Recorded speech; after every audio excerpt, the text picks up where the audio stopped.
ಓಂ ಶೃಗಸ್ಯ ತದನಾದರ ಶ್ರವಣಾತ್ ತದಾದ್ರವಣಾತ್ ಸೂಚ್ಯತೆ ಹಿ ಓಂ. 1ನೇ ಅಧ್ಯಾಯದ 3ನೇ ಪಾದದ 34ನೇ ಸೂತ್ರ ಇದು.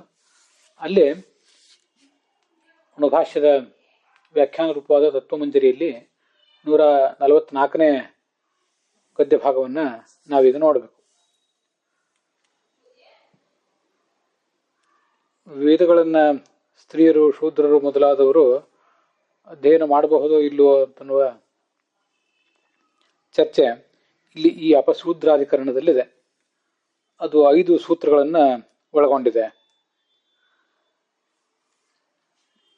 ಅದರಲ್ಲೀಗ ಆ ಮೊದಲನೇ ಸೂತ್ರವನ್ನು ನಾವು ನೋಡಿ ಮುಗಿಸಿದ್ದೇವೆ.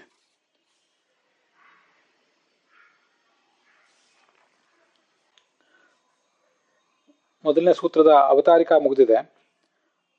ಆ ಸೂತ್ರದ ಅರ್ಥವನ್ನು ಆಚಾರ್ಯರು ಏನು ಹೇಳಿದ್ದಾರೆ ಅಂತ ಅನ್ನೋದನ್ನ ಆ ಮೊದಲನೇ ಸೂತ್ರಕ್ಕೆ ಅನುಸಾರವಾಗಿ ನಾವು ನೋಡಬೇಕಾಗಿದೆ. ಶೂದ್ರಾದ್ಯೈ ವರ್ಣಾವರಾದಿಭಿ ಕರ್ತೃಭಿ ವೇದೈ ಕರಣೈ ಜನಾರ್ದನೋ ಜ್ಞೇಯ ನ ಭವತಿ ಇತ್ಯರ್ಥ. 144ನೇ ಗದ್ಯ ಭಾಗದಲ್ಲಿ ರಾಯರು ಅದನ್ನು ವ್ಯಾಖ್ಯಾನಿಸ್ತಾರೆ. ಶೂದ್ರ ಮೊದಲಾದವರು ವರ್ಣಾವರಾದಿಭಿ, ವರ್ಣ ವ್ಯವಸ್ಥೆಯಲ್ಲಿ ಕೆಳಗಿರುವಂಥವರು. ಕರ್ತೃಭಿ ಅಂದರೆ ಅವರು, ವೇದೈ ಕರಣೈ, ವೇದಗಳೆಂಬ ಸಾಧನಗಳ ಮೂಲಕ. ಅದ್ಯಾಕೆ ಹಾಗೆ ಹೇಳಿದ್ದಾರೆ ಅಂದರೆ, ವೇದೈಹಿ ಎಂಬಲು ತೃತೀಯ ವಿಭಕ್ತಿ ಇದೆ, ಶೂದ್ರಾದ್ಯೈಹಿ ಅನ್ನೋಲ್ಲೂ ತೃತೀಯ ವಿಭಕ್ತಿ ಇದೆ. ಆ ತೃತೀಯ ವಿಭಕ್ತಿ ಎಲ್ಲಿ ಕರ್ತೃ ಅನ್ನೋ ಅರ್ಥವನ್ನು ಹೇಳ್ತದೆ, ಎಲ್ಲಿ ಕರ್ಣ ಅನ್ನೋ ಅರ್ಥವನ್ನು ಹೇಳ್ತದೆ ಅನ್ನೋದನ್ನು ರಾಘವೇಂದ್ರ ಸ್ವಾಮಿಗಳು ಸ್ಪಷ್ಟಪಡಿಸಿದ್ದಾರೆ. ಅಲ್ಲಿ ವೇದವನ್ನು ಈ ಶಾಸ್ತ್ರಾರ್ಥವನ್ನು ತಿಳ್ಕೊಳ್ಳಿಕ್ಕೆ ಶಾಸ್ತ್ರವೇ ಕರಣ, ಮತ್ತೆ ಶೂದ್ರ ಮೊದಲಾದವರು ಅಲ್ಲಿ ಕರ್ತೃಗಳು ಅಂತ ಪ್ರಸ್ತುತ ಆಗಿದೆ. ಅವರು ಹಾಗೆ ಭಗವಂತನನ್ನು ತಿಳಿಯಬಾರದು. ಯಾಕೆಂದ್ರೆ ತೇಷಾಂ ವೇದ ಅಭಾವಾದಿತಿ ಭಾವ, ಅವರಿಗೆ ವೇದದ ಅಧಿಕಾರ ಶಾಸ್ತ್ರದಲ್ಲಿ ವರ್ಣಿತ ಆಗಲಿಲ್ಲ, ಆದ್ದರಿಂದ ಅವರು ಅಧ್ಯಯನ ಮಾಡಬಾರದು ಅಂತ ಅರ್ಥ.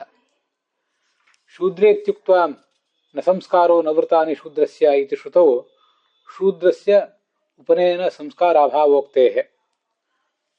ಶೂದ್ರ ಅಂತ ಶಬ್ದ ಪ್ರಯೋಗ ಮಾಡಿದಾರಲ್ಲ, ಅದರ ಮೂಲಕ ಏನು ಗೊತ್ತಾಗ್ತದೆ ಅಂದ್ರೆ, ನ ಸಂಸ್ಕಾರೋ ನವೃತಾನಿ ಶೂದ್ರಸ್ಯ,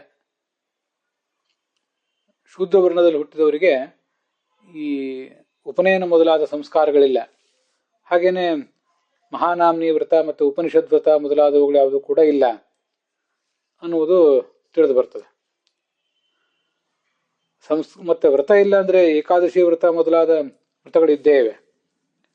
ಆದರೆ ಅಷ್ಟವರ್ಷಂ ಬ್ರಾಹ್ಮಣ ಉಪನಯೀತ ತಮಧ್ಯಾಪಯೀತ ಅಂತೇನೋ 8 ವರ್ಷದ ಬ್ರಾಹ್ಮಣನಿಗೆ 10 ವರ್ಷದ ಕ್ಷತ್ರಿಯನಿಗೆ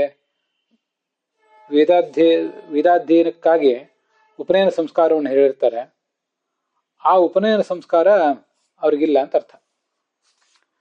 ಹಾಗೆ ಉಪನಿಷತ್ ಗುರುಕುಲದಲ್ಲಿದ್ದು ಉಪನಿಷತ್ ವ್ರತ, ಮಹಾನಾಮಿ ವ್ರತ ಮೊದಲಾದವುಗಳನ್ನು ಏನ್ ಮಾಡ್ತಾನೆ, ಅವು ಆತನಿಗಿಲ್ಲ ಅಂತ ಅಭಿಪ್ರಾಯ.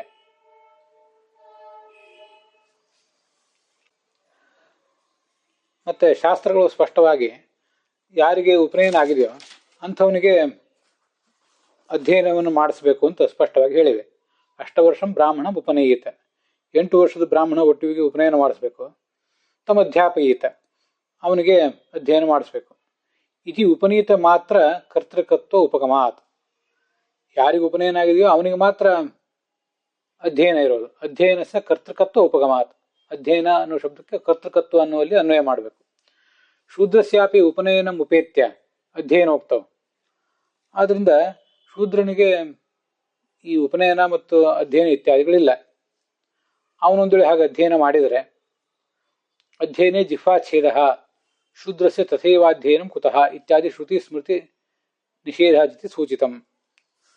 ಶೂದ್ರನಿಗೆ ಅಧ್ಯಯನ ಇಲ್ಲ, ಅಂಥವನೇನಾದರೂ ಹಠಾತ್ತಾಗಿ ಅಧ್ಯಯನ ಮಾಡಿದ್ದೇ ಆದರೆ ಜಿಹ್ವಾಚ್ಛೇದ, ಆತನಿಗೆ ನಾಲಿಗೆಯನ್ನು ಕತ್ತರಿಸುವ ಮೂಲಕ ಶಿಕ್ಷೆಯನ್ನು ಕೊಡಬೇಕು ಅಂತ ಹೀಗೆ ಕಂಡು ಬರ್ತದೆ. ಮತ್ತೆ ಶೂದ್ರಸ್ಯ ತಥೈವಾಧ್ಯಯನಂ ಕುತಃ, ಶೂದ್ರನಿಗೆ ಅಧ್ಯಯನ ಅಂತ ಅನ್ನೋದು ಇಲ್ಲಿ ವರ್ಣಿತ ಆಗಿದೆ, ವರ್ಣಿತ ಆಗಿಲ್ಲ ಅಂತ ಹೀಗೆ ಅದರ ತಾತ್ಪರ್ಯ ಆಗ್ತದೆ. ಹೀಗೆ ಶ್ರುತಿ ಸ್ಮೃತಿ ಇತ್ಯಾದಿಗಳಲ್ಲಿ ಅವನಿಗೆ ಅದನ್ನು ನಿಷೇಧ ಮಾಡಿದ್ದಾರೆ, ಅದರಿಂದ ಅವನು ಅಧ್ಯಯನ ಮಾಡುವಂತಿಲ್ಲ ಅಂತ ಅದರ ತಾತ್ಪರ್ಯ ಆಗ್ತದೆ.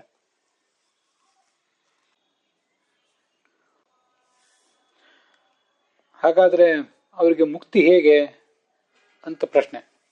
ವೇದಾಧ್ಯಯನ ಇಲ್ಲದೆ ಹೋದರೆ ಮುಕ್ತಿ ಹೇಗೆ ಅನ್ನೋ ಪ್ರಶ್ನೆಗೆ ಮುಂದೆ 147ನೇ ಗದ್ಯ ಭಾಗದಲ್ಲಿ ಉತ್ತರ ಕೊಡ್ತಾರೆ. ಅಲ್ಲಿಗೆ ಈ 144ನೇ ಗದ್ಯ ಭಾಗದ ವಿವರಣ ಸಮಾಪ್ತವಾಗಿದೆ.